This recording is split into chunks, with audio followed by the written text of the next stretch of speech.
Oh boy! Good evening, ladies and gentlemen, and for those who are watching, thank you for joining us. As always, my name is Sven. I am going to be your DM for this evening's game. That is, if this evening's game actually happens.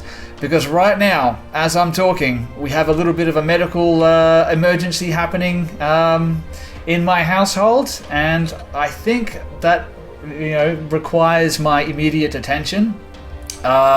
So we could, I might have some technical difficulties with tonight's stream, but hopefully I can get it all sorted out, and we can still play tonight. As you can see, we're also missing one player.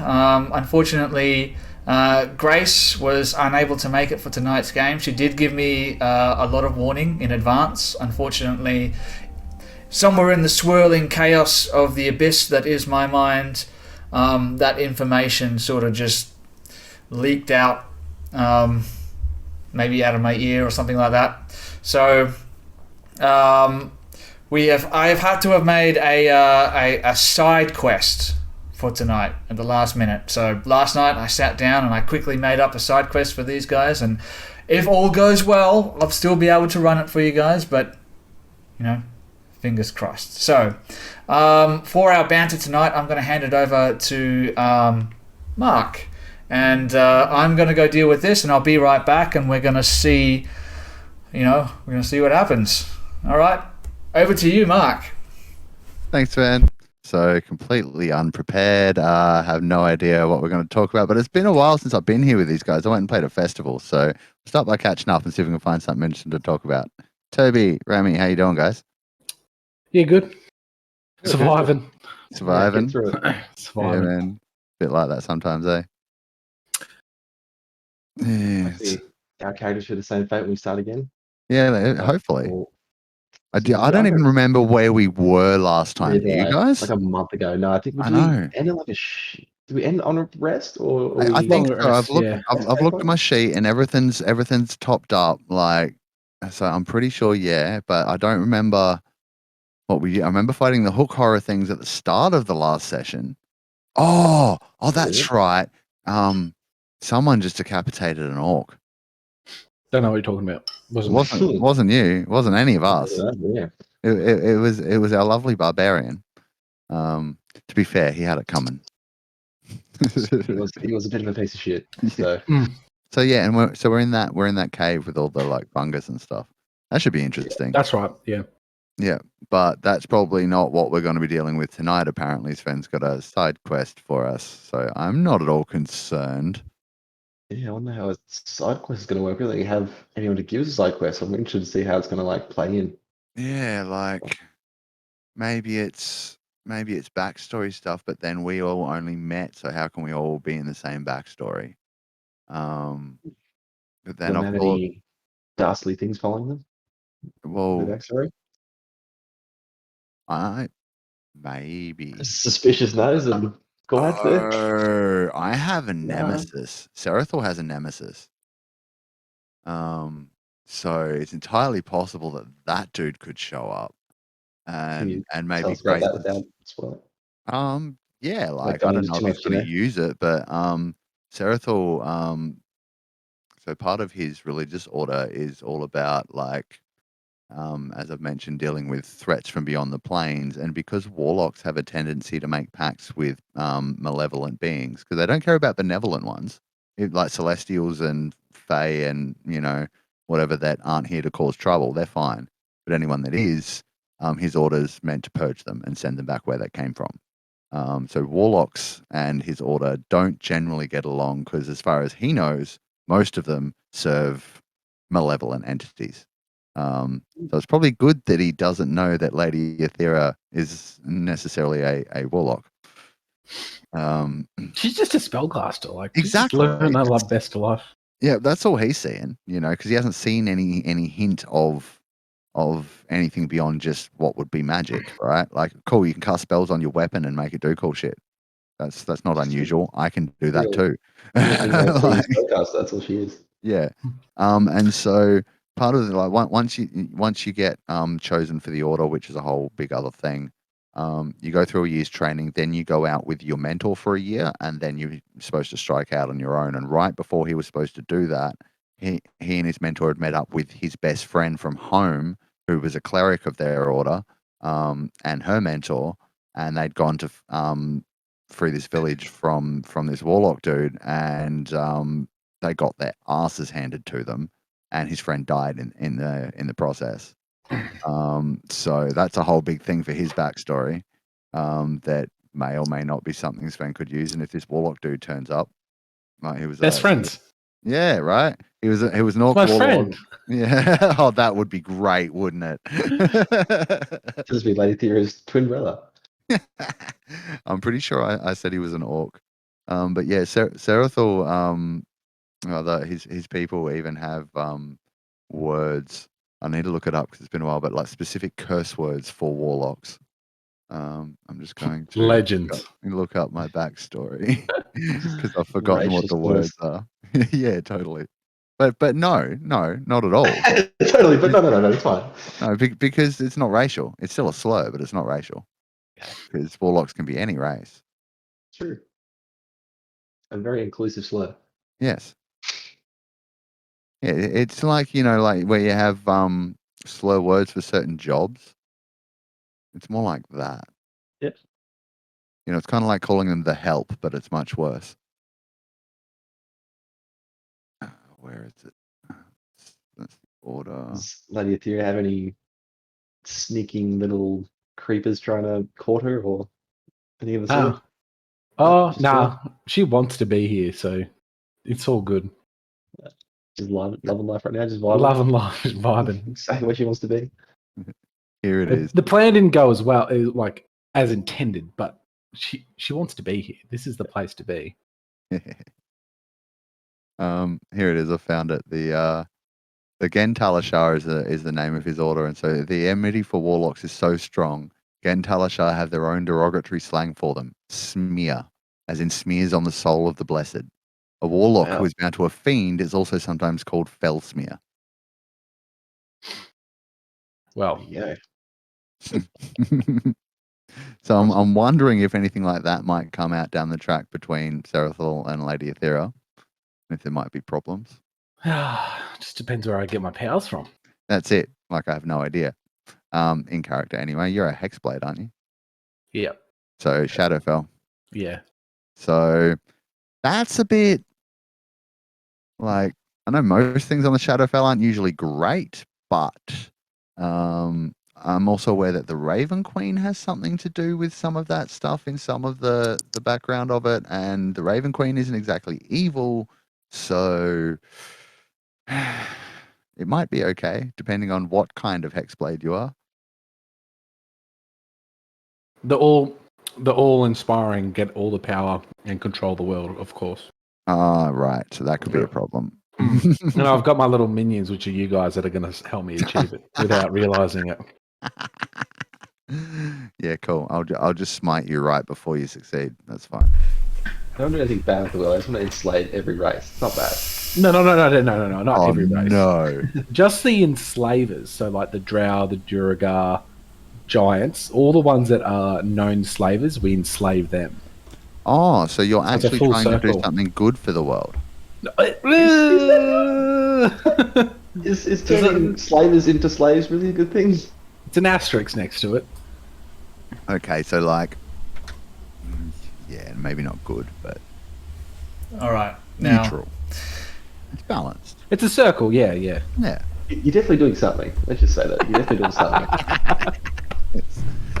How the little ones doing, Sven? well, as you all know, my particular brand of humor, I like to stray as far away as I can from, toilet humor, as it were.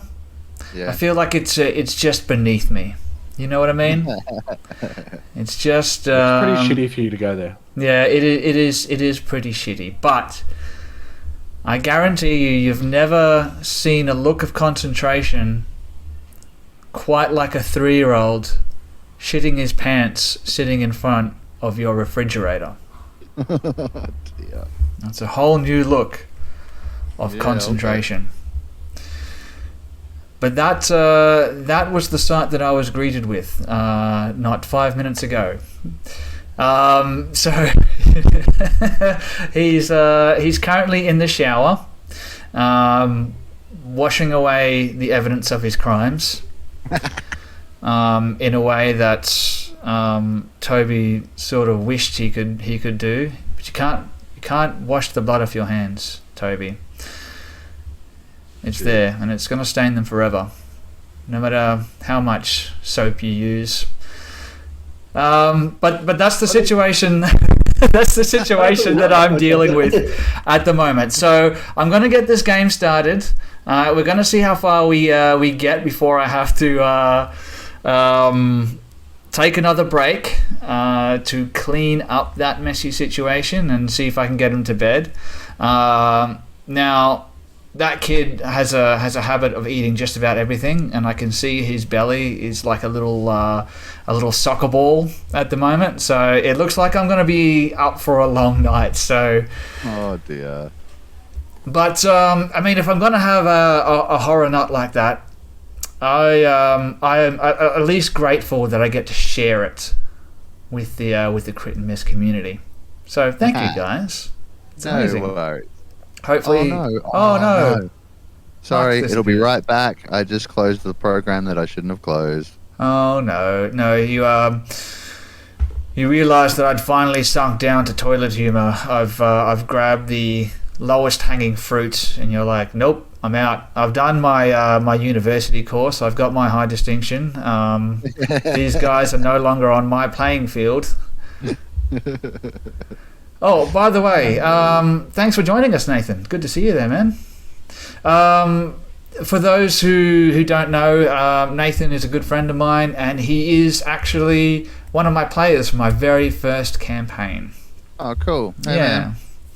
So, I didn't manage to kill his character, but did do some damage to him, like psychological damage to him as a person, not his player. That's 14. Emotional damage. Like I was saying, tonight is going to be a little bit different. I've written a fun little side quest for the guys, but just because it's a side quest doesn't mean that it's going to be anything other than pertinent for the overarching story. Because I'm starting to implement my own flavour into this campaign, and you're going to see a lot of that with tonight's game. Who remembers where we left off? Who wants to do a little bit of a recap? Ramy, I see you chomping at the bit. You're like, I want to do it. I want to do it. I can do it. That's not a problem. So last session, we kicked off with killing some flightless horror birds that attacked us from multiple angles because someone played a loot. Not my fault. Someone. We're not going to name names. We're not pointing any fingers, Mark. We're not. There's finger pointing gets us nowhere, Mark. But we clapped those cheeks and killed those birds. Still don't think you understand what the real meaning of that is, but continue on. And then one of our orc friends got a little bit yippy, so he ended up a little bit dead. Yeah. Our lovely barbarian friend kind of made sure he was gonna get ahead, or maybe the opposite of that. I think, yeah. Someone else had a finger in that pie, but I won't say anything. I didn't do nothing. Okay, yeah. That's fine. I didn't say anything. I will admit it was a really visceral moment in the campaign so far, because it's one of those moments that I could really picture in my head as it was unfolding, like him charging towards Lady Aethera just sort of crossing her arms, like not one shit to give, and his axe just bouncing off the side, and Perseus tries to interpose himself to try and de-escalate the situation, but he's standing there, and all of a sudden this broad axe head just splits his head in two. I could just see Perseus just like a blood spatter. And the guy falls down to his knees, and you just see Thrash standing over him, behind him. Anyway, sorry to interrupt. Keep going. And then we just, said our prayers of good riddance. And then we travelled on further, where we kind of ended the session after looking at some stuff on the wall, and there was some signs of demons down one path. There was some fungi stuff. And then we were like, yeah, we don't want to deal with that. And we had a rest, had a sleepy bice. And sleepy bice. And Serathil has made note of where that demon tunnel is because he wants to come back. I think I'm being summoned. I'll be right back. Sorry, guys. This might happen a couple of times tonight. I'll try and deal with it as best I can. Alright, dude. Someone do some improvised rap until I get back. No. Some hip hop. That's good. That's good. Toby, you're up. All over it. Ramy said that all covered. He constantly at work, he just spitting bars. So should bring some of that to the table. What? Hey, look, I can grab a guitar and lay down a beat. No, it's fine. Nah. Yeah, you're always at work just spitting bars. Those fat rhymes. What are you talking about? Look, we're going to end up with a Toby's a wanker rap if you're not careful, buddy. It'll come around anyway. Yeah, right. All right. So what were we talking about before? I forget. The possible things that could happen, but we didn't touch on what Perseus might bring upon us. Not healing. All right. Healing, yeah. Who laid down the fat beat and who gave us the sick rhymes? Ramy. Nice. Yeah, there's a lot of racial slurs and some questionable words in there, but you got past it. That's all right. It's Twitch. Twitch notoriously has absolutely no problem with racial slurs. That's not what I read. Oh. Whoops. Anyway, where were we? Yes. While you were escaping from Valkenvelve, there was a bit of an incident with some hook horrors. You dealt with that. You came across a part in the passageways where it sort of forked off in two different directions. Now, someone was, had a clear enough head and found like a drow marking that sort of indicated that there were demons off in one direction. So you decided, no, we'll come back to that later, and you sort of headed off in the other direction.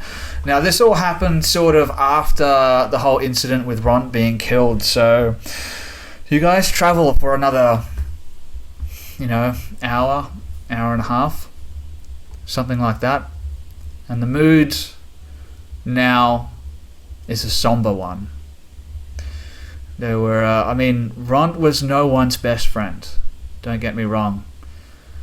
But the group here, the party as it were, is starting to come apart at the seams. And it's weighing on people's minds, you can tell. It wasn't a loud party to begin with. You guys are traveling through the Underdark, so it's very oppressive. So you were quiet for most of the time, but now there's a real palpable sense of tension in those who are still alive. And you continue traveling through these just bleak, dark, grey corridors. In complete darkness the entire time. The only light is the light shed by Perseus's sort of torch lantern get up that he's got going on. I've got dancing lights basically at will too. And you got dancing lights and all that kind of stuff, but you want to sort of keep it to a minimum, because you never know what's lurking in these Stygian darkness of the Underdark you learned tunnels. That. I still haven't forgiven Thrash for cutting my lute strings though.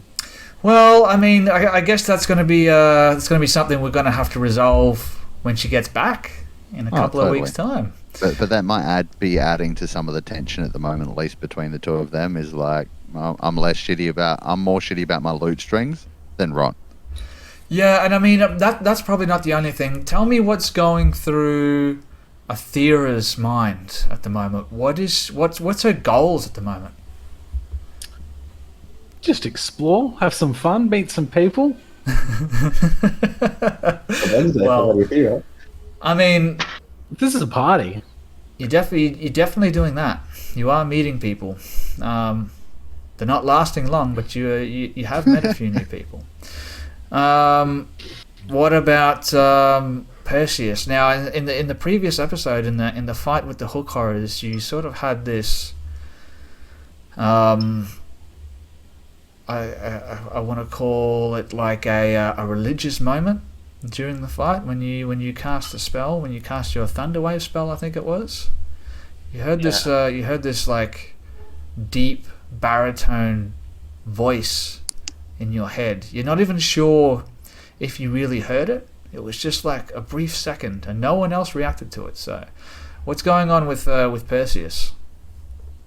Yeah, that definitely has been like ticking on his brain a fair bit, and also I wouldn't say made him a little bit distant, but he's definitely just like kind of taking a step back and like he's just constantly thinking, and then also as we're walking, is definitely throwing a look over his shoulder sort of more often than he was before. Just it's like a constant kind of feeling now of like the hairs in the back of his neck standing up, so he's kind of just always trying to glance over his shoulder, or more often than he was before. It's just kind of yeah, a very thoughtful process. I'm still kind of pondering what that all means at the moment. Like, I imagine at this point Perseus must be sort of putting two and two together, that there's something's not as it seems. Something's a little bit different here with him. The dreams, the messages. Is he going crazy? He doesn't know. But there's definitely having an effect on you physically, so maybe not. Who knows? But you continue traveling for an hour and a half, like I said, and you come to an area in the Underdark that is sort of lit, dimly lit, by this same infusion, this same magical infusion that you guys have encountered before. Now, you've been traveling for a good 8-9 hours or something like that by your best estimation, because you're in underground tunnels. There's no sight of stars nor sun, so you're really tracking time as best you can. There's no real way of knowing exactly how long you've been down here, and that goes a long way to weighing on your mind as well. Now, the tension perseveres as you guys start to set up your camp for the night. Everyone goes about their usual business. You guys have been on the road for, I think, 3 days now, going on to day 4, I believe. And while over the last couple of days people have sort of been coming a little bit closer together for safety, now you can definitely sense that the members of this party are sort of watching their backs. They're sort of drifting into small groups, sort of spread out a little bit, maybe a little bit more, and a lot of the tension is thrown towards Thrash. Maybe a few of them are feeling like, have they escaped one oppressor and replaced it with another? Well, I guess that's something you have to find out later. What are you guys doing while you're sort of setting up camp?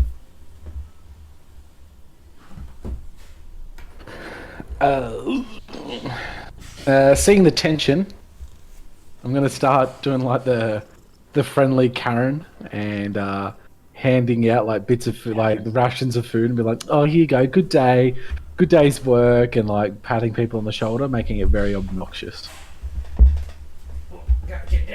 Do you do that to Serathel? Oh yeah, to everyone. He's just gonna kind of like raise an eyebrow knowingly, just shake his head a little bit. Take the food. I used both my spells in that fight, so I can't make water, but I'm pretty sure if I remember correctly, I used it. I think we still have a full day's worth of water, so I can cast it again tomorrow, and we'll still be fine. I'm pretty sure. I have it written down. Is that right to you guys? And I had enough. We had enough for today, and then I'll have to cast it again tomorrow to make more for us. Yep. But yeah, I'm kind of just floating between the kind of NPCs, the group, and just making sure they're all set up, and then kind of not going up to my own, but like just a little bit off to the side, and then kind of watching the group as a whole and just seeing if there's going to be any more sort of sparks of tension between anyone. So seeing if it's eyeing more than, someone's eyeing someone more than, normal. And then kind of thinking whether I can get away with like trying to go into some sort of meditative kind of stance, try and get some answers on what's kind of happening to myself. Mm-hmm. But yeah, kind of just taking a back seat and just kind of observing the group and just making sure there's no kettles are about to boil over. All right. Tell you what. Yeah, sorry, go on. Oh no, what were you about to say, Mark? I'll let you finish. I was going to say, Sereth will mostly be keeping to himself. He's gonna take a moment when he can and just make some notes, sort of like while it's fresh in his mind, of how to get back to that tunnel with the demons. Maybe in a little book that he keeps in his religious accoutrement. And then otherwise just spend some time thinking, like just dwelling on, where he is, knowing that this is where his father is from, and maybe appreciating a little more why his father was so stern and, kind of so, withdrawn a little bit when he was growing up, because this is a hell of a place to have grown up in. It's rough. It's definitely a very hostile environment. You guys are experiencing that more and more. Which is the complete opposite. But I'll get a couple of rolls. First of all, I want to get a roll from Perseus. Give me an insight. I was going to say insight check. Insight roll, whatever. Yeah. I've listened to too much Glass Cannon podcast. So I'm starting to let Pathfinder terminology leak into my brain. Isn't it called an insight check? I thought it was. It's insight roll. I don't know. Do you call it? I don't know. I'm completely confused. My brain's scattered. It's a check. Okay. Skill check. Yeah, that's the one. All right. So what do we got? We got an 18. That's pretty good. Yeah. That's pretty good. So you're sitting there. You're maybe fingering your holy symbol as you're. Stop it. Stop it. Who was that? I told you. I told you. That's not the kind of humor that we're going for. We are outstanding members of society. So you're fidgeting with your holy symbol as you cast your eyes across the group. Now, you can see there's a lot of glances towards Thrash, obviously, but there's also a few being cast towards Athera as well. Obviously, Sareth is still behaving a little bit strange.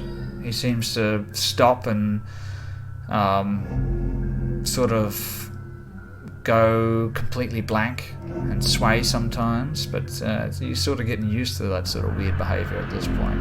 The rest sort of go about their business as usual. Now, I'll be right back because I have to go deal with the situation again, and we'll get back into it. Sorry. One moment. We're good. I've got to turn that music down too. I imagine that's deafening everyone. There we go.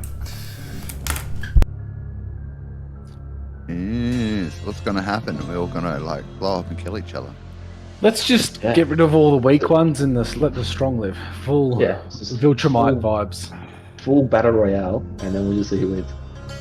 The strong. You'll go battle royale, top 4, move on to the next round, become the party. Good to go. Sarah's not going to like that.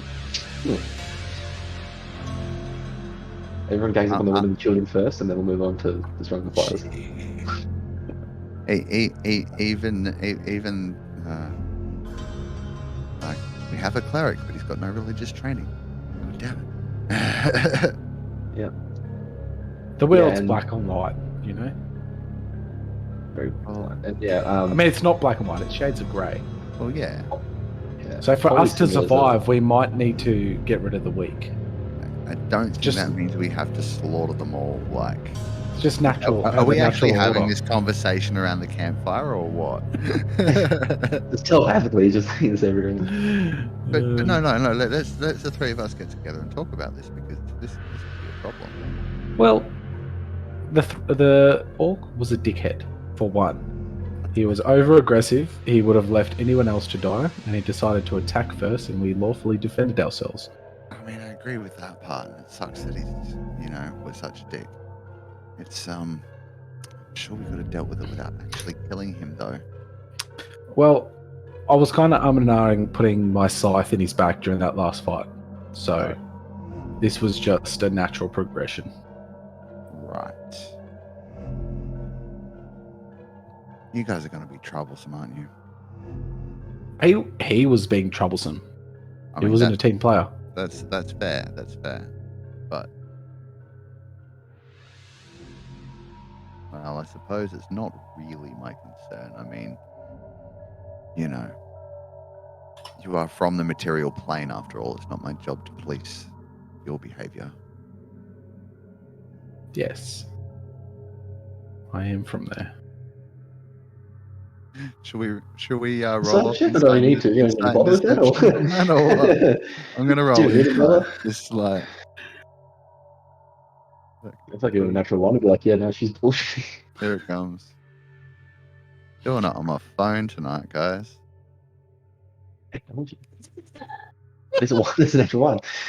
Someone definitely- clip that. Someone clip that because that is the call. Oh Jesus, yeah, I believe you completely. Yeah. Just say, why not? It could be something good. Yeah, too. No, I believe you as well. We're so good at this. Yeah, she's just some goth chick from Yeah. somewhere. From Waterdeep. That's Yeah, it. goth- What did it? Just Do you a look goth like an? chick. Do you look like an elf? Yeah, so I've just got very pale skin, and my hair's kind of like a ghostly white, and it kind of like it's a bit So- translucent. So we kind of look the same. because Yours is I'm- more like a purple, I think, as being a drow. Mine is but more I'm like bone half white. drow, half high elf, so I'm very, very pale. I like Seraph more like an ash grey, which is the Yeah, only reason I think I might be able to get away with cosplaying him one day. I'm like fully like bone white kind of vibes. Yeah, right. Hey Frost, how's it going, man? Sorry, I'm experiencing some issues with the kids. That's why I'm ducking away every now and then. Thanks for joining us. As always, you're a legend. We love you.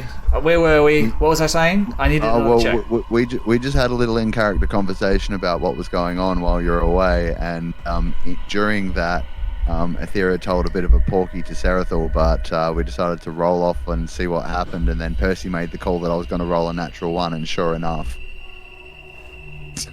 Oh, I mean, Look at it's not a that natural one. It's a 2, isn't it? That's my one. I followed it up with a strong 2. I'm a plus. I'm a plus 0. It was Perseus that rolled a 2. Oh, to see if yes. he could figure it out too, but Oh, Lady yes. Aethera rolled a 21. I can see So- it now. There it is. Yeah. There's that. There's And then that Froth little clipped it one. for us because it was another one of those great calls. Amazing. I can't wait to watch that. I'm going to put that as the headline. That's my next Merchant Monday. It's just you rolling a natural 1. Okay. And I was going to ask for another check. What was that check about? I think it was something to do... Oh, yes. I remember. Mark, Serathil, roll a history check for me. His story. Okay.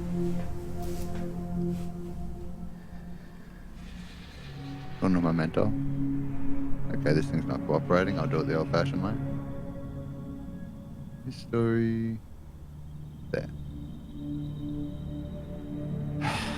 Real good at this. Yeah, so, your father was a stern man, as you said. Now, imagine Serathil was quite a inquisitive child. You might have noticed that you were different from a lot of the other people that you grew up with, and you asked your father to explain, where is he from? Where are you from? Why are you different than the others? But he never really told you much. The only information you got was in the moments where you managed to sneak into his study and go through his things. But as far as you know, this is how the Underdark is. Now, you guys start preparing for a night's rest, and you lay down. And I imagine we sort of see just this pulsing dim light that infuses the very air of the camp, sort of setting the whole scene in a bit of an eerie aspect. And we sort of pan over the top of the party. Most people have broken off into groups of 2 or 3. And we see, Athera and Sarathel, sorry. Yes, Mark has broken the fourth wall and has now joined the party. I don't know if I personally want to be. I wouldn't last 30 seconds, mate. And we see them both in a sort of meditative trance. And then we sort of pan over the top of Perseus.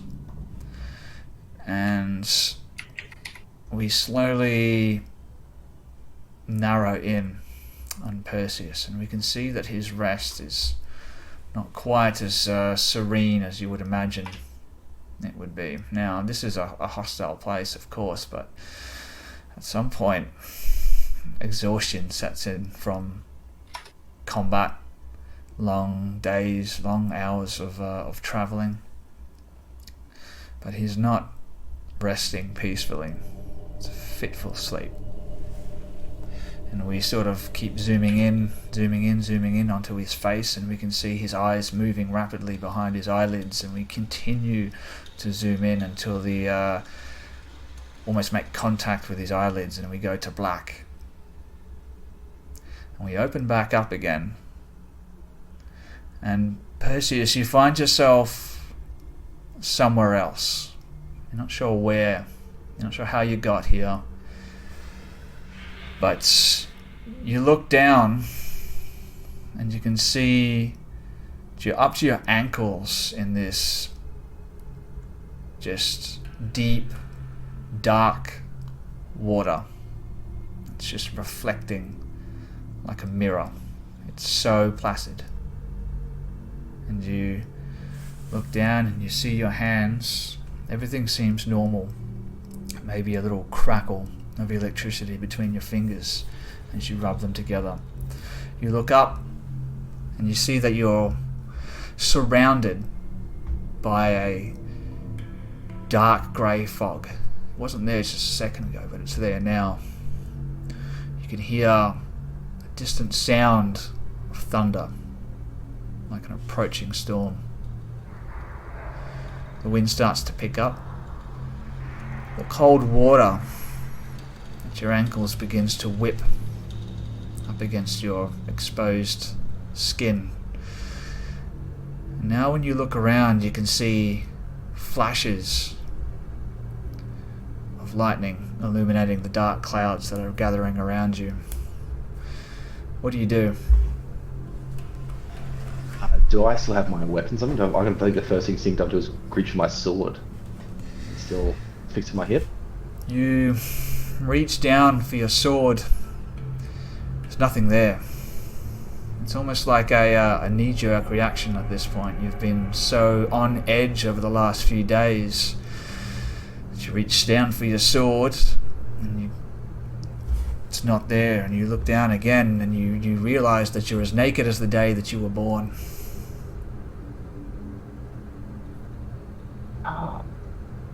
I'll just sort of get into like a brace stance and just kind of scan my like immediate kind of vicinity to see if I can see any abnormal movement besides just the storm. Okay. Well, I'll get you to roll a perception check for me. 18th of 22. Amazing. So you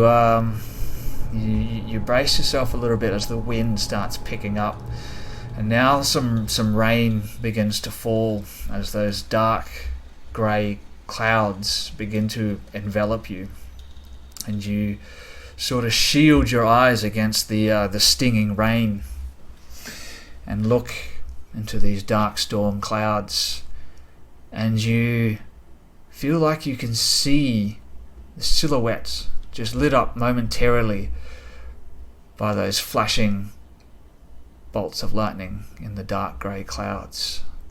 And with the 22, I'll tell you, it looks like a man, maybe 7-8 foot tall, bare-chested, wild hair blowing in the dark, but you only see it like out of the corner of your eye as the lightning flashes, and you look back another way and you think you can see it again, and you turn around and you look at the other direction and you think you can see it again. And now as you're looking around, all of this wind, rain starts to pick up in a deafening crescendo of thunder and lightning. Now, at this point, the rain, the wind is blowing so hard that the rain is stinging your skin. Remember, you're standing there completely naked, so it's starting to hurt. That's how hard the wind is blowing. And in your head, or maybe you're just hearing this normally. You're not quite sure, but you can hear that same voice rumbling from somewhere in the storm clouds around you. It's hard to make out, but it seems to almost merge with the sound of the thunder as it talks. And you think you can hear your voice, Perseus. Perseus. What do you do?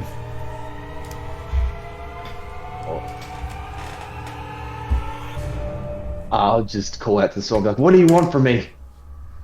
And so it's in a braced up stance, just fists clenched, kind of just ready to cop an attack.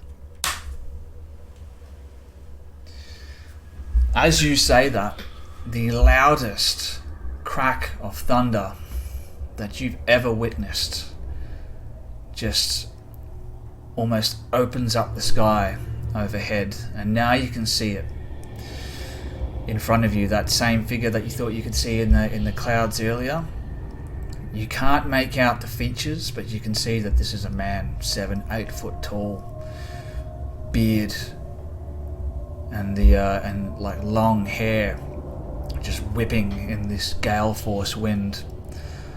Perseus, are you worthy? No. You're weak. You do not walk with might of the hurricane, the will of the tempest. No, you are unworthy. What do you do? Pull back and, who are you?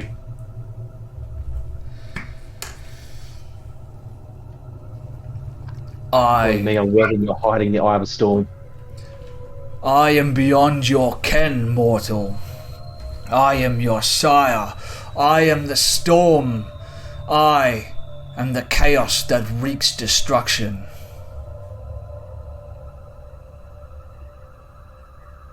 But you, who are you? Who are you to stand before me now? Did you do this to me? Are you the reason why I can do this, why this is happening to me? That is nothing but a taste of the power that you could wield if you but proved yourself worthy. And again, lightning cracks, almost blinding you for a moment. The figure is gone. You spin around looking for him, and there he is again, standing right behind you.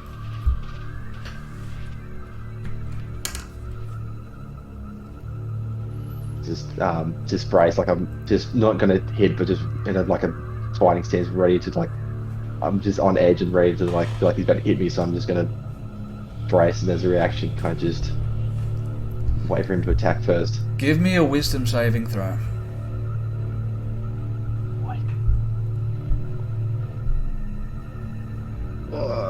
10. 10. This figure steps forward from the storm clouds, and you can see it now. It's a humanoid man, bare-chested, as you saw earlier, and just ripped. Think full 8-pack, barrel-chested, long dark hair whipping in the winds, eyes glowing with lightning as he sort of towers over you. He leans forward, looking you eye to eye. Just the weight, the overbearing weight of this person's presence. You feel your knees start to go weak, and you fall to your knees, and he laughs.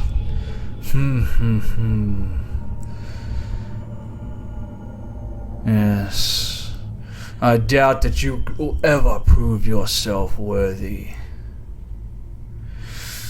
You're puny.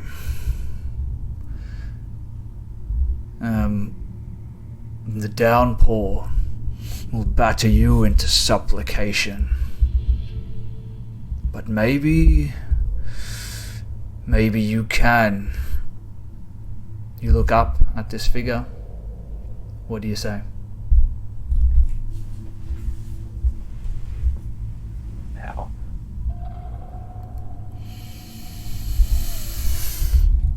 Do you wish to prove yourself worthy? If you wish to prove yourself worthy as a herald of the storm, you must do something for me. There are intruders unto my realm, pretenders to the throne of chaos. Be you their undoing, and perhaps you might prove yourself worthy of the Tempest Mantle. Go back whence you came. Seek out this foe. Bring back its head, and perhaps I may bestow on you a gift. Where do I find these intruders? He takes a step back into the storm clouds, and they gather around him again, and with another deafening crack of lightning, he disappears. And your eyes open up, and you're back in your campsite now. But that blinding flash of lightning, you know that when you look into a bright light and it sort of stays in your eye for a moment? That happens, but it's not just like a mote of light that's burnt into your retina. It's that same image that you saw on the stalagmites in the fork in the road that you passed only an hour earlier. We're going demon hunting, baby. And you wake up, and you're there again. You look around, you can see Serathol and Athera meditating. You can see the others have mostly sort of drifted off. There's a couple of people keeping watch, maybe Pepito or something like that. What do you do? I just would have been a bit of like a deep breath to just kind of look around and get my bearings and make sure that I'm actually back, and just taking my surroundings, and then kind of just once I kind of gathered my thoughts, I kind of just I roll back on my side, and then just with a finger outside of my little bedroll, just draw the symbol of the drow warning into my bedroll next to me, and then kind of just just keep tracing it slowly, just kind of lost in thought, just still tracing the symbol. Now, Yeah. as we've discovered, with the changes made to 5th edition, Aethera and Sarathel, while you are in your meditative trance, you are still fully conscious, so you would be excellent. aware of what's going on around you. All right. Well, do I notice, like, from where I would be, probably kneeling, sitting, whatever? Would I notice this symbol in the ground that he's drawing? I mean, I might notice him doing something, but would I be able to see it and make it out? Because if I can see that it's that symbol, it would probably make me want to snap out of my meditation and go over and see what's up. You know what? Perseus, you sort of shoot awake and you quickly reach down and you start inscribing this symbol. Maybe the sound of Perseus's like sudden heavy breathing sort of rips you out of your reverie, and you sort of look over and you see him sort of sweat upon his brow, almost like he's been, I don't know, standing in a rainstorm. He's sitting there, just almost looks like he's trying to carve something into his bedroll. Alright, I'll head over and I'll kneel beside him and look at what he's doing and be like, Perseus, why are you drawing this? Something down there, something that's calling to me, something I need to. I don't know. I think it's just too long in this place. It might be getting to me. There's something down there. I feel like I have to go and at least see. I mean, if you want to go demon hunting, I'm with you. It's my job. I just didn't think it'd be a good idea to drag everyone else along, because, like, and he sort of looks over at the mostly the civilians and just be like, we don't want that lot anywhere near the demons, but I think that. I mean, I'm trained to fight them, so I was going to go back there anyway. So if you want to go and check it out, we could do it now without the tag-alongs. Maybe see if Aethera wants to come with. Yeah, I think. I'd ask Thrash, but I'm still a bit pissed with her at the moment. Yeah, I think we should definitely keep the civilians here just to be safe. Taking them down there would be just a big death for them. But I feel like if maybe Thrash is asleep now, if we leave her with them, just some of them or other can hold themselves. We just have a look, at least have a look, and be back before most of them are awake. Yeah, well, I made notes on how to get back, so, like, and we should just be able to retrace our steps, really, but... Yeah. I think Aethera had me out that symbol as well, so if we take her, I think she'll have a understanding too. What? I'll start putting on my armor and gear and things. We're gonna go and check out that other tunnel. But we're pretty weak. I'm fully rested and I'm trained to handle the things that are supposed to be down there. And that's one hell of What a I do. segue, because you guys level up. Yeah, perfect. We're still timing. weak. Yeah, but that now means I get to take my paladin oath, which gives me the oath of the Watchers, which means I'm actually now equipped to fight demons. All right, guys, go through, give yourself a long rest, level up. Let's get ready for this. When Grace comes back for the next episode, I'll get her to level up as well. But you guys are leveling up right now because this is happening. It's been too long. It's about time that I give you guys a little bit of a reward. Yeah. Before I I'm gonna throw roll at my you hit what I'm dice. about to throw at you. Yes. 6, that's respectable. Oh, 9, even better. Yay. All right, so let me know when you're done with your level up, and I'll go through you guys, and we'll have a quick chat about what it is that you get with your level up. And you guys are what, level 3 now? Yes. Yeah. So for those people that are watching the stream or watching this on YouTube, you can see the character sheets up on the screen there. Those are going to be maybe made irrelevant. No, actually, they should pretty much stay the same. yeah, they'll stay the same. But yeah, I mean, leveling up. Apart from creating a character, this is one of the best moments in a tabletop RPG. It's exciting. It's exciting, right? Who's excited? Yeah. Oh, dude, Yeah. I'm already doing my level up. Yeah. I didn't even wait for you to stop talking, bro. I'm already halfway through. We're rolling for hit die, that's right? Is this we're doing this one? So I chose to. Or getting to half. what I like to do is to make it so I will allow you to just roll it if you want to just roll it, but if you roll it and it's lower than the the medium, you can just take that. Does that make sense? Lower than the average, I should say, not the medium. Guys, I can turn demons. No, just wait. What? Wait for it. I want everyone to level up, and then I'm going to go through you guys, and we're going to go through all the fun things that you get. There's lots of fun things. There's lots of fun things. Yeah. Unlike my birthday party. Oh. No. Well, I like to know do what it. your problem is. I wasn't invited.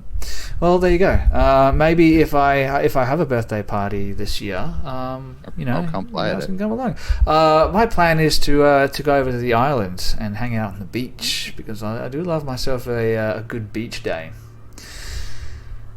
All right. Has anyone finished their leveling up? I'm pretty sure, yes. All right. Points and Paladin Oath chosen. Let's start with you then, Mark. Right. What does Serathel get with a level 3? Talk to me about a level 3 paladin. What's that all about? Well, I rolled a lovely 9 for my hit dice out of 10, so I'm now on 32 max hit points. How dare That's you? 20. I might be able to survive a bit more. And then at level 3, a paladin gets to choose a sacred oath, so that binds me as a paladin forever, and it's gives me features that I get at 3rd, 7th, 15th, and 20th level. So for Serathel, I've chosen Oath of the Watchers, which is all about protecting the material plane from extra So planar you're nasties. you're a voyeur, as it were, if you had to describe his sexual orientation. Well, yeah, maybe not. But maybe if it's demons, who knows? Ew, jeez. Yeah, I know, right? Whatever. Imagine that smells bad. Devils are probably better to watch. So then I get a list of spells that are associated with my oath, and I get different ones of those at certain levels, and then I get my channel divinity, which is where I can use my option to channel divinity and do some cool stuff. Some of them require saving throws, blah blah blah. So it looks like I can only do it once. Once per short rest by the looks of this. And so then for Oath of the Watchers, I get at 3rd level Alarm and Detect Magic as spells. Okay. I'll get Moonbeam and See Invisibility at 5th, Counterspell and Non-Detection at 9th, so on and so forth. Oh. There's some cool stuff. That's neither here nor there because you're not going to make yes. fifth. You're not going to make 5th level. Oh, So don't worry good too much to- about it. Good to know. We'll just focus I'll on start that. writing a backup character now. And then my Oath of the Watchers Channel Divinity gives me 2 different things I can use. One is Watcher's Will, so I can invest my presence with the warding power of my faith. As an action, I can choose a number of creatures I can see within 30 feet, up to a number equal to my charisma modifier, which is +4, so I've got the party sorted, no worries. For 1 minute, myself and the chosen creatures have advantage on intelligence, wisdom, and charisma saving throws. Mm-hmm. Or I can choose Abjure the Extra Planar, which is basically a turn for anything that is aberration, celestial, elemental, fey, or fiend within 30 feet of me and can hear me. They need to make a wisdom saving throw. On a fail, it's turn for 1 minute or until it takes damage. Well, And must spend its turns trying to move as far away from me as it can and can't willingly end its move on a space within 30 feet of me. For its action, it can only use a dash action or try and escape from an effect that prevents it from moving. If there's nowhere to move, it can take the dodge action. all right. Don't need your life story there, buddy. No? You just don't want to know that I'm now able to make whatever demons you're about to throw and just run away like little bitches. Look, this is out of the abyss. I'm sure it's not going to come up. All right, Ramy. Sure. What do you got for me? What does a level 1 sorcerer, level 1 warlock, level 1 bard get? What the?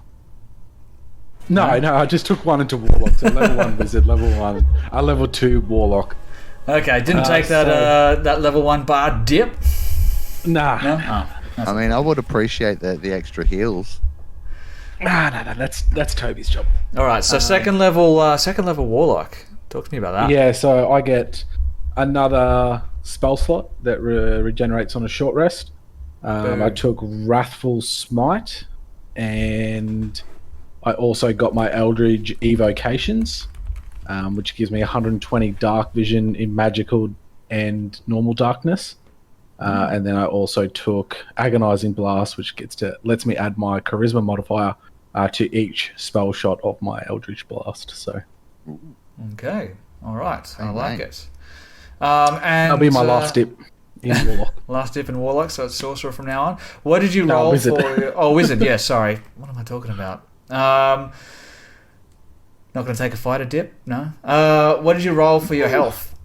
I rolled an additional 6, so I went from 16 to 22. 16 to 22. There you go. That could be the difference between... Oh, no. 23. My Constitution 23. is +5, and I rolled a 5, so +2. So 7, so 23. Wait, sorry. Did you just say that your Constitution is +5? +2. +2. Okay, there we go. I rolled a 5 on my roll. It's +2 like- is 7, so 23. So Holy shit. And you look towards Lady Aethera and she's just jacked. swole. You can tell she's been hitting the protein shakes. They're injecting something into her arm. That's more con mod than I've got. If it's +5, Jesus. All No, right. I rolled a +5. Yeah, I and know, +2. I know. Yeah, That's, that'd be nuts. The most beefiest wizard ever. That's disgusting. I hate it. It's terrible. Toby, Perseus, level 2 cleric, level 2 fighter. Which one? I had my heart 7 going my second level into fighter, but after that little dream sequence, I've taken my second level in cleric. Ooh. Cleric. Look, you're gonna need it. So, yeah. So with that, I get additional first level spell slot, which is awesome, and then I get my channel divinity, so I can do 2 things. I can turn undead, which is your standard cleric, turn undead, and then my other use of channel divinity, which is my Tempest one. Now, instead of when I roll lightning or thunder damage, I can use my channel divinity to just deal maximum damage instead of rolling. Oh, Cool. Now my lightning Yuck. can be very hefty once per short rest if I would like. I don't like that. Take that. You take that back off your sheet. Give it Yes. to one of the NPCs. They need it. No, that is amazing. That's a lot of fun. And now I feel woefully underprepared for what's about to happen. But you know, that's what it's like being a DM. Who's does do. That's good English. Do the other party members see any changes in Perseus as they're about to set off on this little demon hunt? No physical changes, but I think that on his sort of shoulder clasp that he has his cloak, that's like he used for his cloak to clasp onto his armor, where he scratched his, I guess you could say, holy symbol into. There's just 3 lightning bolts that are sort of trained into a single point, and those 3 bolts looks like it's kind of like a reflective shine or a glint, but it just looks like a very faint, constant glow from each of the lightning bolts. It's just just barely noticeable, but it's almost like a constant glint now is coming from the ones on his shoulder, just ever so slightly. There you go. And you guys gather yourself together, and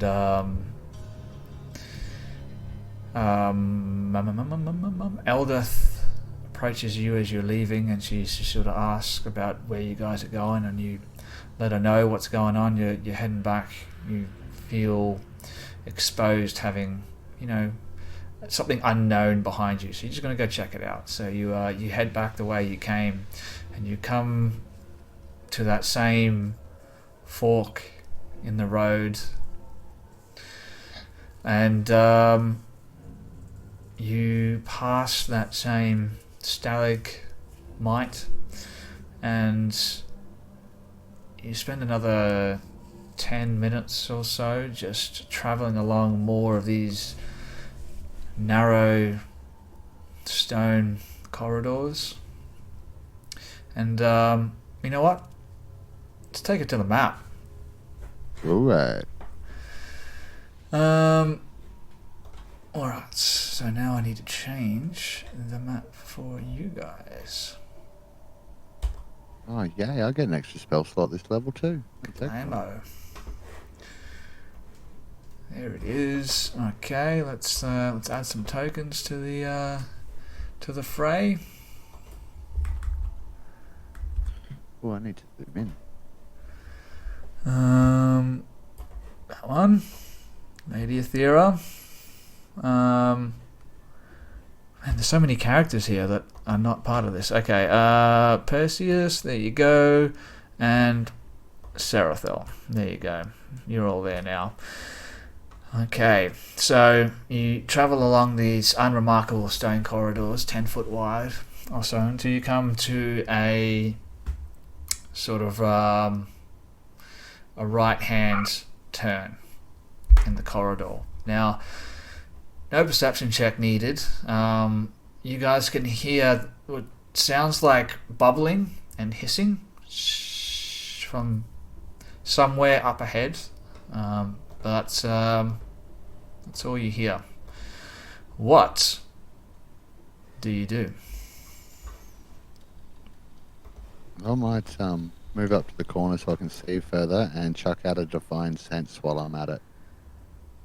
Alright. So, as an action, but we're out of combat, so that doesn't really matter. You can detect good and evil until the end of your next turn. You can sense anything affected by the Hallow spell or know the location of any celestial fiend undead within 60 feet that is not behind total cover. Alright. Chuck it in the log, and I will reveal. Now, first of all, let's put a little bit of an aura on Perseus. Perseus, how big was the aura of light that you had on you? So my light gives off. So it is a 20-foot bright light and then dim light for an additional 20 feet past that. So 20 and 20. Did that come through at all? I don't see it just yet. Let's put this aura. Yeah. So we go 20 and 20. Kablamo. There you go. Bright light and dim light. Now these corridors are total darkness. Now, Serathel, you make your way up to the corner there and you sort of peek your head around the corner. Let me reveal what you see. Fuck, there we go. Yeah, I can't figure out how to put it through.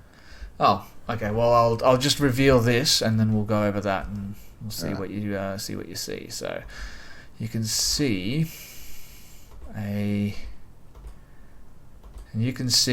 60 feet if I'm not mistaken. Yeah, 60 feet dark vision. You see that. You can see the passageway continues for another 55 feet straight ahead, and there's a number of branches. First of all, there's one that's 15 feet ahead of you that branches off towards the left. There's one on the right, just opposite that, and then at the end of the corridor, it comes to a dead end, and there's one that branches off towards the left and one that branches off towards the right. All right. Well, being that it says this lasts for a round, it's about 6 seconds. So I would use the time to move up 15 feet and get a look down here while Divine Sense is still active. It'll probably be done after that. All right. So you guys see him move up towards the corner over there. What is Aethera doing? Just give me a little bit of an idea. Weapon and shield drawn at this point as well, by the way. Sorry. Okay. So I pulled out my Scythe boy, and then I am just going to be walking up. I have 120 dark vision now, so if there's any spots that are a bit longer, I'm just watching and looking and seeing what I can see. So you can see a little bit more down that corridor now from that angle. And now, talk to me again about your Divine Sense, because I wasn't paying attention to anything that you said earlier, Mark. Aha. Okay. So I can. Where'd it go? As an action, I can detect good and evil until the end of my next turn. So it's more like 12 seconds, really. Yep. You can sense anything affected by the Hallow spell or know the location of any celestial fiend or undead within 60 feet that is not behind total cover. So it has to be. It's basically if it's invisible, I'll know it's there. Okay. You know, if it's hiding behind something, it's not going to help me. But if it's got some kind of trick that's making it so I can't see it or whatever, I will be able to sense it at least. All right. I'll tell you what you can see. So first of all, I'll reveal a little bit down this hallway. As you look towards the left, you creep your way up there. Your eyes may be glowing or something with your divine sense. Yeah, probably. Or one eye, the other one's covered with an eye patch. Oh, right. Yeah, one eye. Or maybe you lift up the eye patch and it's the other one that can see with divine Actually, sense. I like that. Yes. That's fun. Yeah, it's all cloudy when I lift it up, but as I do it, lights up with like a,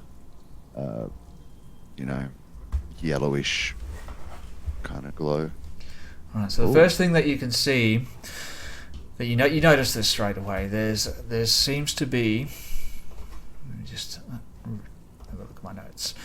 There's a sickly green-yellow bubbling fluid that's seeping through cracks in the wall, and there's like a 10-foot wide stream that's maybe 8 foot, like in an 8-foot recession, as it were. Mm-hmm. It smells bad, like it reeks of sulfur. But that's not all you see, because you see something else as well. With your divine sense, you can see the shimmering outline of what appears to be a small humanoid creature. Now, it's standing maybe 3 foot tall or something like that. Looks like a little naked person. I know what that is. You can't really make out its exact features, but you can see it's got like a little pot belly, like clawed fingers, 2 long, thin horns that sort of poking out of its head. It's got like long, pointed ears, and it's sort of perched on the edge of this green fluid, and it's like eyes wide, looking towards where you guys are coming from, almost like it's looking for something. Now, if you want to remain hidden, I'm going to need a stealth roll from you. Alright. As you're peeking around this corner. I have to roll it again because I have disadvantage. So good. Why do you have 7. disadvantage? Because I'm in fucking chainmail? Oh, that's right. I Heavy said armor, yeah, dude. stealth. That's right. Yeah. Yes, of course. So it can probably hear me. A 7 on that stealth check. Can I make a religion check to see if I know what kind of demon this is? Because I personally know what it is, but I don't know if Seraphor would have studied that hard or not. Okay. All right. Make a religion check. And while he's doing that, I'm not even sure it's a demon. You, Athera, well, you know what? I'm gonna give you advantage, just given your field, and given the, 12. it's a relatively small thing. Okay, Yeah. That's enough. You have heard of this. You've read it or been told stories in your training. This is a quasit. What exactly a quasit can do, you're not entirely sure, but that's what that is. Now, Athera, Perseus, you see Sarathel sort of make his way over to the corner there, and you can hear his like chainmail armor. Is it chainmail? Yep. You can hear his chainmail armor as it like scrapes up against the stone. He looks around the corner and sort of looks back again. I imagine you maybe indicate something to the others. Yeah, I'd like hold up a finger, point around the corner, and just like quietly be like, "It's a quasit demon. They're small, but I don't know how nasty they are." Do you want me to blast it? Let's both blast it. How can you blast it? It's called Sacred Flame. It goes Oh. and makes them burn. I'm sure Okay. yours is quite a bit more powerful, but if we both go, it might die. And Alright, just while you guys are talking, there's like a bat fluttering around in the chamber with you.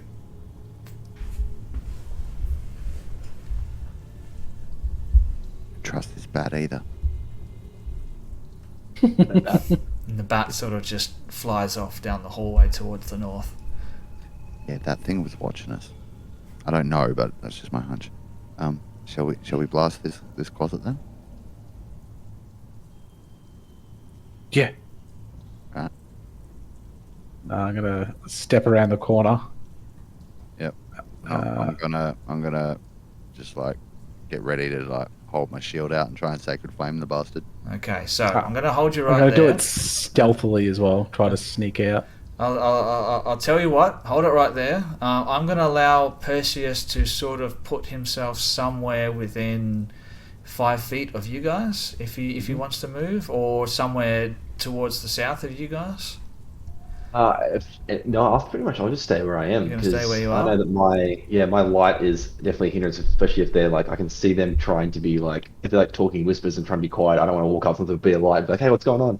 So I'm gonna stay back. I'm gonna stay back where I am, just kind of keep my dim light range so I can just see them, and then just kind of stay back, and then just get ready. If I have my sword drawn and shield ready, and if things kick off, I'll run in. But I'm just gonna stay back, and they're doing something quietly, and I want to run up with my light and make them, see. So All right. just stay back. So, Aethera, you make your way up towards the edge then. You have this exchange with Serathel. Serathel, you look back around the corner, and it's looking straight at you. There's no check needed. It knows you're there. It knows someone's there. Sacred flame, bitch. Blast it. Roll for initiative, ladies and gentlemen. All right. Let's get straight into it. Oh, 19. Maybe 20. Better. 9. Oh no. There you go. Oh, there we go. Oh no. That's not fair.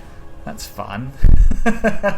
Well, I mean, I did give you a chance to use your stealth, even though you didn't ask if you could move up Failed. stealthily. So unfortunately, your 7, I think it was. It just wasn't quite enough to beat this thing's passive perception. So it already knew you were there. You almost had a surprise round on this thing.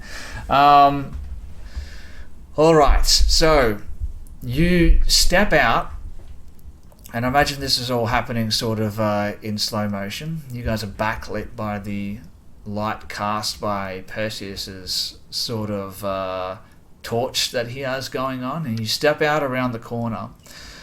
And as you do so, it's gone.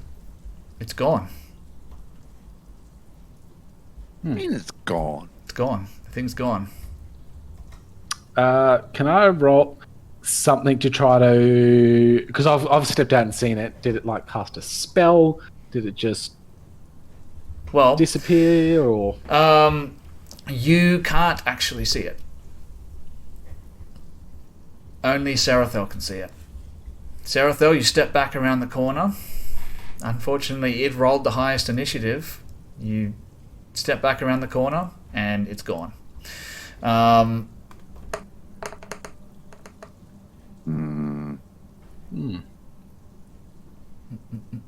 Yep, it's just gone. I mean, I would think about chucking out another divine sense to see if I can still sense it. If it's maybe turned itself invisible or something. I mean, you knew that it was invisible. It was invisible already before. was. Yeah, So that's why Aethera can't see it. That's why you could see it. You get the sense that it knew that you were there, and you guys stepped out to attack it. I tell you what, give me a perception check, both Athera and Sarathel. Okay. I'm so good at these. Perception. 14. 18. Oh, nice. 14 and 18. So who got the 18? So Athera, you got the 18. I'll tell you what, you heard it run off towards down one of the corridors. Which one? Not entirely sure, but it ran off. All right, so that was its turn. So just give me one moment while I look something up real quick. Oh, fantastic. So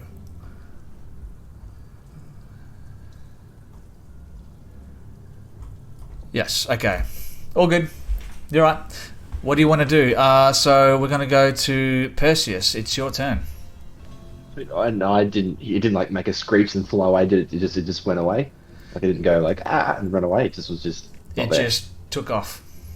Right. So, I haven't seen it. So I know it's up there. So I'm just going to stay there because these two haven't done anything to like kind of know we're in combat yet. So I'm just going to stay there and be like, just wait see what they whisper to each other about and see what they're like planning on. Just stay there and wait. Okay. Yeah. Sounds good. Sarathel, what do you do? So I'd be aware that it's not that my power stopped working. That is the reason I can't see it. It has actually moved because Athera heard it. Yep. Did I hear it too, or nah? No, you didn't hear it. Maybe just over the sound of your like armor moving around, or maybe over the sound of the hissing from that gross-looking water. But you didn't hear it. I'm gonna maybe move up to here and just see what I can see. Right. You can see. I don't see anything down there that's. You can see. I will reveal it to you. Another corridor, 10 feet wide, that continues on for another 45 odd feet. That branches off towards the east. That's what you see in that direction.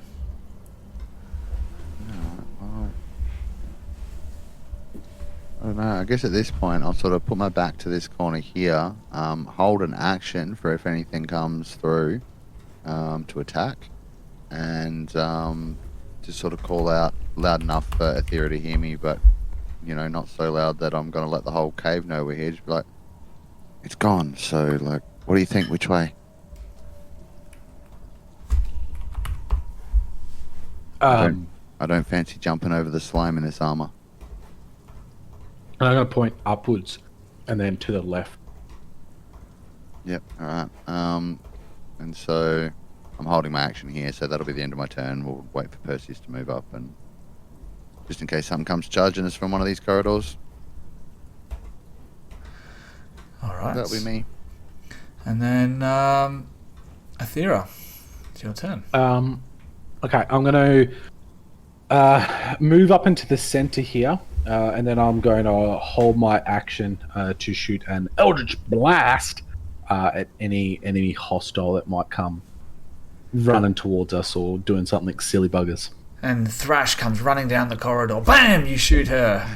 It's tragic. Blood sprays all over. Yeah, I said enemy. Come on, Blizzard. There's still an she's quite hostile. She has a very hostile attitude. Definitely enemy to me. I mean, maybe she said everyone. Maybe her sense of fashion is offensive to you. You don't know. I don't think she's hit me, but she fucked up my loot. I'm not happy about that. You guys are probably happy about that, but I'm not. So there you go. You know what? Let's go out of initiative order. Closet ran away. God damn it. What a no. Closet took off. Yeah. That confirms the presence of the abyssal. So how long does your divine sense last? That it was well done at the start of that fight. Okay, awesome.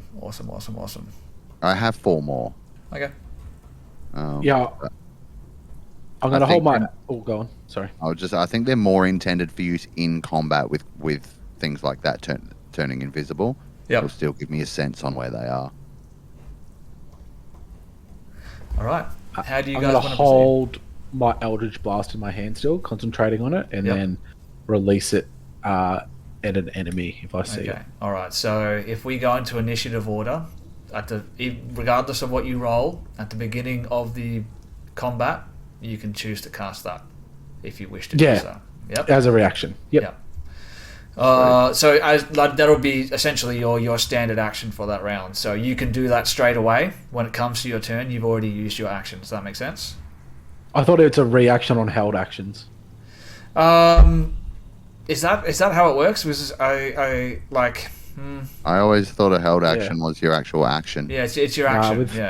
With 5e, you can hold an action and you have to use your reaction to use it. So then it'll pop off, but then when it comes to your turn and initiative, then you get your normal action and all that stuff again. I suppose because you're holding the action from the previous turn, so that's and it's your actual cost. reaction. You can choose to use your action to let it loose. Okay, I'll allow it. That makes sense. I'll allow it. All right, let's move on. So empty corridors. So does that mean you're holding that while you're moving, Ramy? Yeah, so I'm concentrating, holding like an Eldritch Blast. So it's not you wouldn't do it all the time because if you're trying to go somewhere that's you want to be diplomatic and you're holding a death ball in your head, that might not be the best way to start a conversation. It's like walking around with a loaded gun pointed at the Yeah, exactly. Just pointing around. Yeah, maybe not do that all the time. Is that specifically a thing like only a warlock can do, or could any caster do that kind of thing? Any caster. caster can hold spells like that, but Alright. it is you do have to maintain concentration. So if you want to have some other concentration spell going, you can't. I don't at the moment, so just for this, I might get Sacred Flame ready on my shield. All right. So my shield will just start. It'll have a little like flamey kind of glow, ready to pop off as well. And if it's non-cantrip, and regardless if you use it or not, so let's just say you're holding. Let's say if I was holding a fireball, and I chose not to use it, then Still goes. It doesn't. Yeah, it still gets consumed. Yeah. So with cantrips, it's kind of like there's no risk because cantrips are unlimited. But if you're holding a fireball and then you go, oh, actually, I'm going to use another spell, and you drop that fireball, then you lose that fireball spell. Actually, I might make that Word of Radiance instead. Also a cantrip. All right. Short Good way range. to- If something sneaks up on us, it'll get like a radius around me of my choice. Smart. I will say though, obviously, it's going to take your hands to do so. You know what I mean? Keeping that active. So once you do something else with your hands, I don't know, like backhand Sarathel for his horrible stealth rolls or something like that, you're going to lose that spell. So just hold up the backhands for a little while. All right. How do we proceed? We're going north and then to the right, aren't we? I don't know. Are you? I think that's what we discussed. I was just making sure. So let's go up here. Yeah. All right. Perseus, let's go. Start making your way towards the northern sort of branch, and you feel like now that you've passed that sort of hissing, bubbling sound from that sulfuric water, you feel like you can hear like it's not the sound of someone crying, like a child crying or something like that. Is that what you hear? Something like that, coming from the corridor, and I'll reveal a little bit more of what you can see. So the corridor towards the west just travels for another 10-15 feet and then ends in a dead end. But the one towards the east, it continues on. That's not really what you can see, so you would be able to see sort of that for a little bit further from your current position. You can see another 10-15 feet or something like that. It's going to be a pain and move up so you can show us the rest. Alright, I'll reveal a little bit more for you. It's alright. I'm being very particular about what I reveal and what I don't reveal.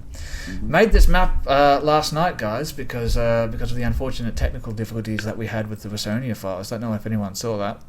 No, I was Oh yeah, you guys playing the game were at the- playing were- the game at the time, yeah. So yeah, no, that's it was unfortunate. I was really looking forward to playing that. If anyone's watching this, check out the Versonia files, the Valiant Odyssey podcast spin-off on Twitch.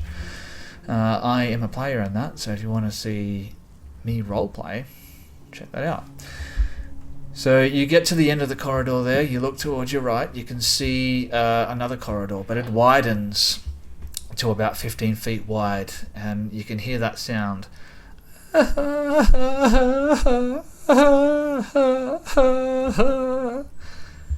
Coming from somewhere towards the east. It sounds like someone's in trouble up there, or upset at the very least. Do we have 10 minutes? I don't know. You might do. What for? 10 minutes in real time? I am going to... No, not in real time. No, in-game. In-game time. I can cast something as a ritual. That'll help me detect magic within a certain... I can detect magic. I can cast a spell, detect magic. You can cast a spell, I can do it magic. as a ritual. I just need it's 10 minutes. And so I can kind of give us a little bit of give me a ping if something's up ahead that might be using magic or is magical or something like that. Tell you what, How far? chuck the detect magic spell in the game log, and then How do I do that? so if you there we go. open up the spell, yep, there you go, so that everyone can see it. So for the duration, you sense the presence of magic within 30 feet of you. If you sense magic in this way, you can use your action to see a faint aura around any visible creature or object in the area that bears magic, and you learn the school of magic, if any. So I'll ask you something. What are you looking for with detect magic? Can I say that I have it as well, so I could maybe assist him? Well, it doesn't require assistance, but just Ramy, make what it are go you quicker. looking for exactly? Well, if something is invisible or he's sent something, it would be able to show like the faint aura around the creature. So that's why I any asked. visible or any. It's just for anything. I want to get a ping. There could be just something around the corner that's an illusion or something that's false. So you're a pretty seasoned arcane sort of investigator, as it were, or student of the arcane. You would know that your detect magic spell, you only pick up a faint aura of something that is visible. Yeah. So if there is an illusion spell or something like that is visible, you will be able to see, of course, that it's an illusion. But if there's something that's not visible, you will not see it. Yeah, that's fine. Yep. Okay. Well, tell me how you go about casting this spell as a ritual, or do you want to cast it as an action? No, as a ritual, because I won't use a spell slot. So I'm going to sit down on the ground, and then I'm going to pull out my little dagger, and then just do some arcane symbols in the ground, and then after I've done the equation, I begin to circle it around and around, and as I do, smoke begins to swirl and swirl and swirl, and then I wash it onto my face, and my eyes begin to go a bit smoky, and I can see magical effects. All right. So this takes 10 minutes. What is Serathel and Perseus doing during this 10 minutes? I'll probably, if you're going to be there, I'll post up here to keep a watch out. I'll Maybe maybe sheath my long sword and prep my hand crossbow. Still have my shield out, just in case. And hold and just be ready to shoot anything that comes down the corridor at us. Yep. And Perseus. Yeah, I'm just still sword and shield out, keeping an eye out kind of to my left and right here, just down these corridors, and just more using my ears to hear anything rather than sight, because darkness isn't my friend here. So I'm just going to sort of just more standing there stationary and just trying to throw my hearing as best I can down these alleyways, or these cave chutes. Yeah. While Athera is casting this spell, Perseus, you see that a bat come flying up the corridor, and it starts fluttering about, almost like a bird stuck in a building where it doesn't want to be, and it's just sort of flapping about. Oh, there he is, just flying around, just a little bat, and yeah, that's all that happens. Your ritual comes to an end, Aethera. 10 minutes passes, and that sound stops sometime during that 10 minutes. So detect magic is now active. You have a look around your immediate area. You don't really notice anything immediately, but you look back towards Perseus, and you can detect a faint aura of magic coming from the bat that's flapping around Perseus. What school of magic? This is illusion magic, or actually not illusion magic. What's the magic called where you? Let me just have a quick look. Abjuration. Abjuration, where you that's it. Abjuration, that's where you change, right? Form, is that abjuration? Transmutation is where you Transmutation. Yeah, Transmutation. Yeah. Sorry. Look at me.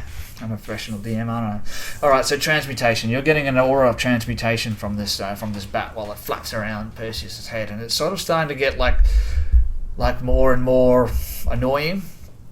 It's like getting closer to you, and it just won't fuck off. Like you're trying to swipe, and you see it just like fly around. Yeah, I'm gonna blast it. Eldritch blast. Alright.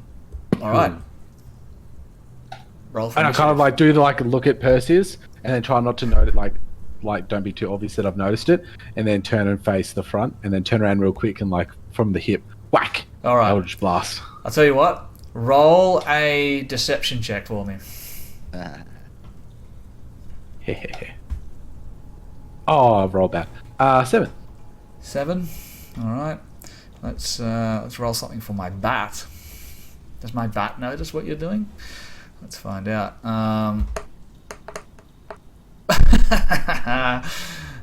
No, he doesn't. So I'm going to give you and you alone a surprise round on this one, and everyone roll for initiative. Nice. Oh. Where's mine? Oh, that's weird. It says a 20 on my die, but a 15 on On the initiative tracker. What was 18 that? for me. Oh, I just heard Did it something. roll? Sorry, give me 1 second. I'll be right back. Tell the listeners what you got for your initiative. Not worse than my last one. I got a 14 plus 1, so 15. I rolled that twice. I'm an idiot. I got an 18. I got a 3. Oh dear.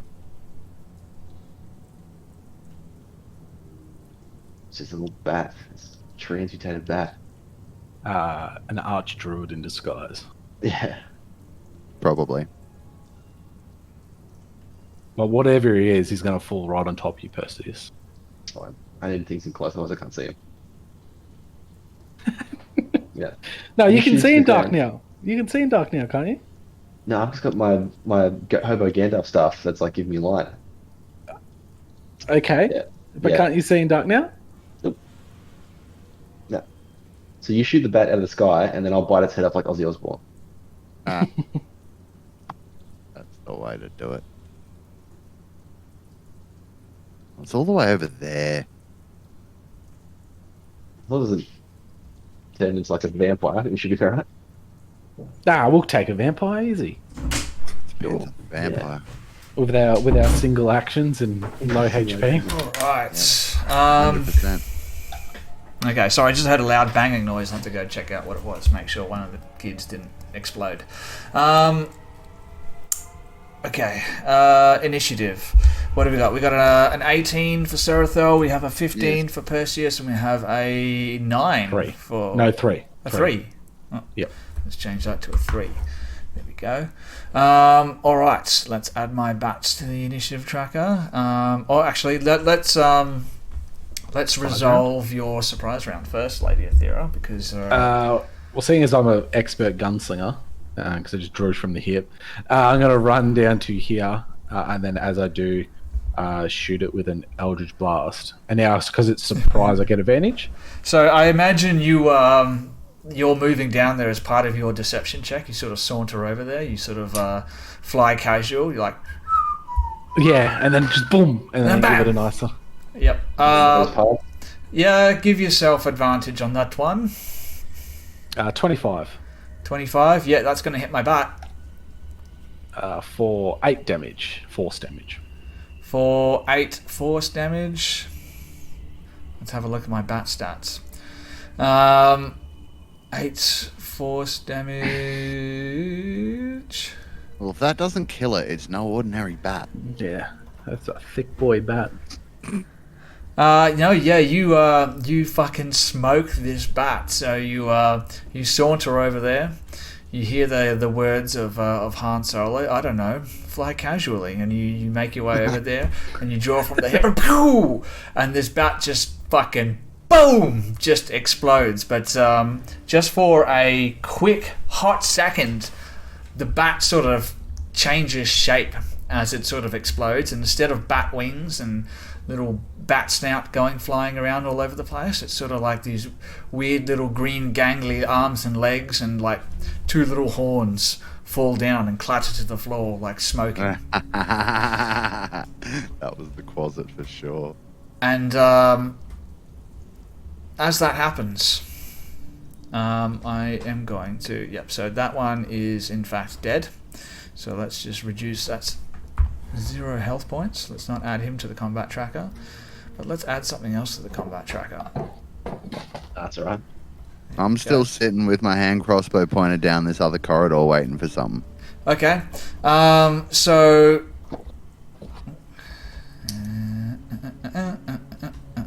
there we go. Yeah, that's what happens. Serathil, you look back, you see this bat just sort of... If it were a chicken, you'd just see feathers flying all over the place. But this bat just absolutely explodes like a popping balloon. A little green gangly limbs and a pair of horns clatters down to the ground. What do you do?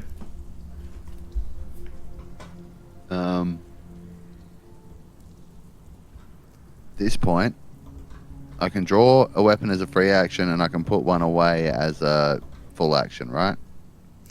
Yes. Alright, well, I might put away my hand crossbow, draw my sword, and just, oops, wrong button. Pull back this way, there, and just be like, do you think there's more? And that'll be me for the moment. That'll be the end of your turn. And I'll be a good DM. Do you want to, have your shield out as well? Yeah, I already did. I didn't put it away. It was only a hand crossbow.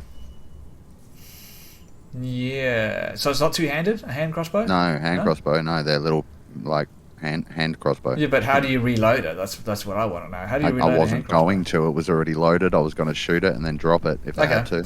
Yeah, I'm just wondering, mechanically wise, if it doesn't have the two-handed sort of stat, how do you reload Pretty it? sure it doesn't. Yeah, well, I would have to have a free hand to reload it, I imagine. But if I need to reload it, I should still be able to fire it, I think. So that's the top of the round. Couple of things are going to happen.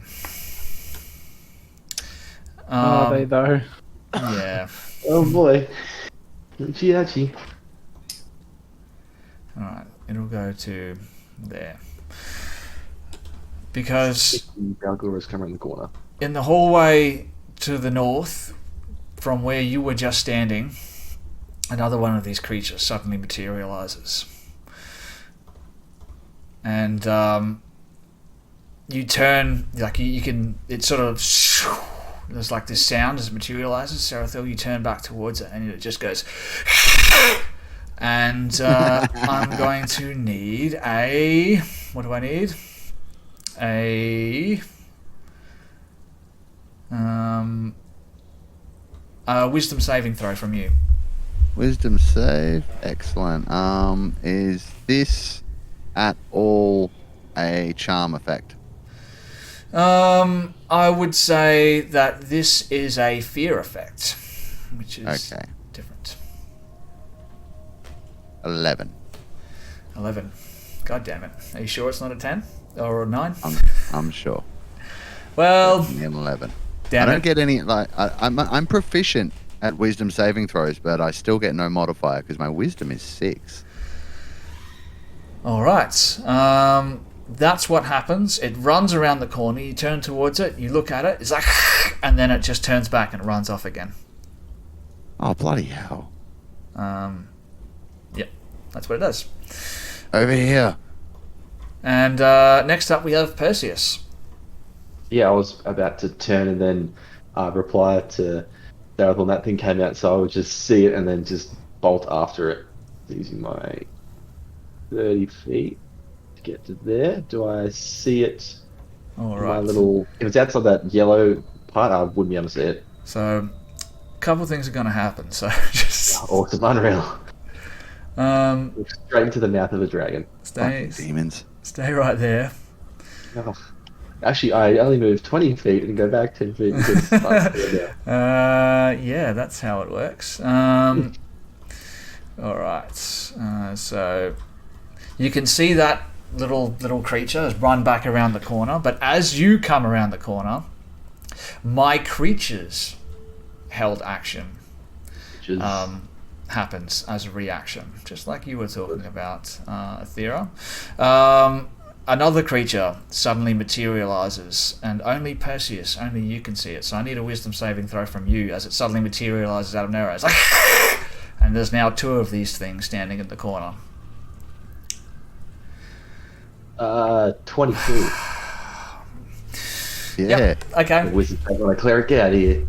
22. Yeah. Okay. You may continue your round. You can continue your action.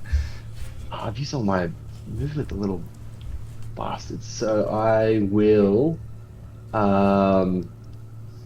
sort of reel back from it, like it sort of do like a jump scare thing. So I just raise my shield as like an instinct, and then like because I know it's too far away, I'm just gonna sort of smack my sword on top of the shield and make a ringing noise and cast Toll the Dead on the one that just did. I think it was that one, the furthest right one that did the spook. So that one right there is the one that just did that at you. I just Yeah, well, I'll Toll the Dead back at him, please. Can he make a wisdom saving throw? you make a wisdom saving throw. Oh wait, you already did. Okay, wisdom saving throw. Let's find out. Are they wise? With a 12. I'm assuming a 12's not going to do it. 12 fails, so he takes 7 points of necrotic damage. 7 points of necrotic damage.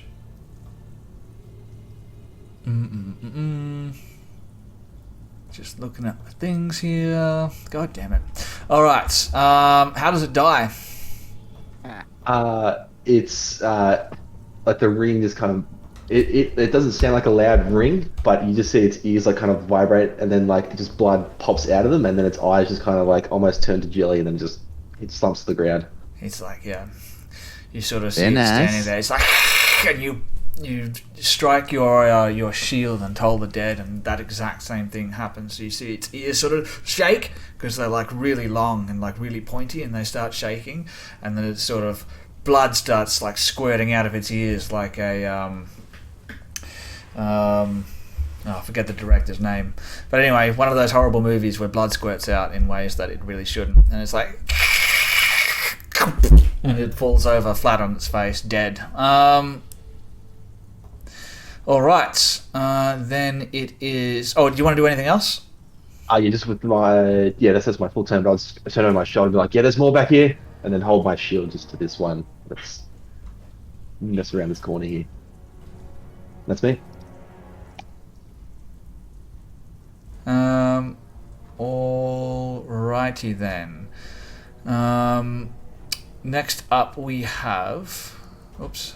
Where are you? Hopefully not doing something like that to us. He's dead. So Athera, you're up. What do you want to do? come running on in.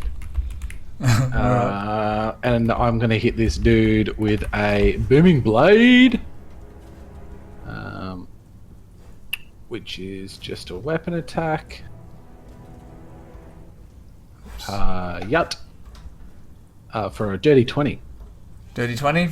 Yep, that's that glances off its full plate armor.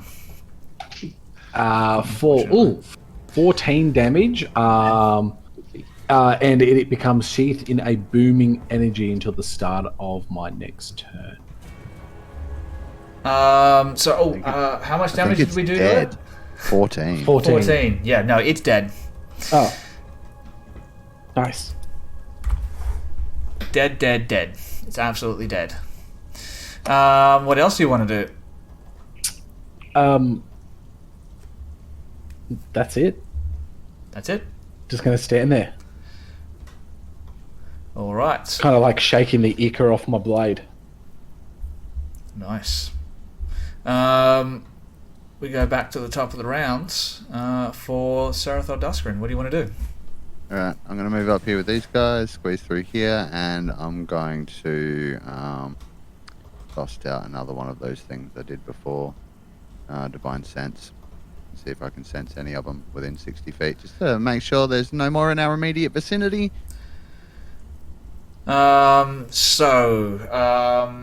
is an action, and it stays active until the end of my next turn, 60-foot range.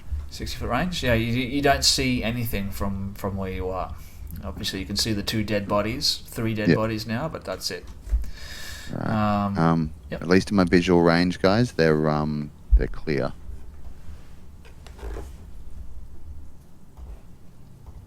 Anything else?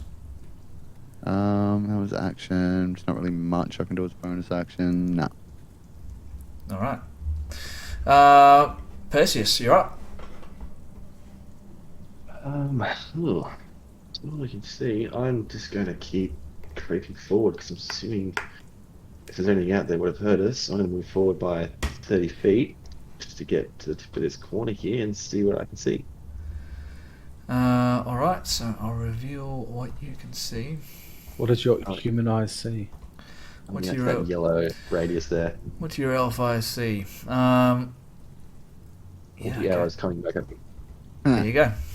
You get to the corner there, and you look around, and you can see what appears to be a mostly empty sort of chamber, but you can see scattered around here is just a whole heap of like small animal bones, just sort of scattered all throughout this this chamber, just sort of in the back there, over here. I'll just turn like it's dead end, and then I'll use my action to dash to then walk back just this way, and my turn back there. That'll be me. All right. Let's go out of combat. Let's go out of initiative order then. Yeah. Everyone happy with that? Sure. Sure. Okay. So we'll drop back out of initiative. Combat is over. Tell me what you want to do. I'm going to walk up to here and see if my detect magic picks up anything while I'm down here. Mm-hmm. I'm going to do this just with the end of my divine sense, just in case there was one hiding there, invisible. I'll wander up to there as well, just before that ends. See if I can see anything. All right. Sense anything. Roll a perception check for me. Perceptione. 10. All right. You step around the corner there. You have a look around. You don't see anything. You can there's just like piles and piles of just like small animal bones. You can see like bones of small, maybe bats, rodents, reptiles, all that kind of stuff, just scattered all throughout this chamber. Does it look like there's like piles of them big enough to be hiding anything? Or are they scattered enough that I could just like glance over it? No, there's well, I mean, there's not enough here to hide like a person or something like that. There would be but enough like, here. you know, loose coins or random things that might happen to be valuable. Yeah, definitely. Right, so can I have a look through the piles of bones to see if there's anything valuable? Yeah, absolutely. Roll an investigation check for me. Sweet. Investigation +2 on this. 6. So good. Yeah. So, Find things. Serathel, you start to you start to dig through these bones. There's like piles of bones all over the place, and you're like digging through trying to find something of value. And Valuable or clues. I guess. as you're digging through it, and I imagine this is happening sort of as your divine sense is sort of coming to an end, you push like this pile of bones to the side, and all of a sudden another one of these things just bursts out of these fucking bones because it was hiding in the bones. So it like leaps out and it's like and at that, guys, let's go for a short break, and when we come back we've got some fun things that are going to happen. All right. Sounds good to me. All right. For those people who are watching this on YouTube or listening back on Spotify, this is where we end the first part of this episode. So this break will be much quicker for you. If you're watching live, thank you very much. We love you. Don't forget to give us a follow. This will only be a short break. We'll be back in a couple of minutes, and we'll pick it up from there. And we'll see you guys soon. All right. See you soon, guys.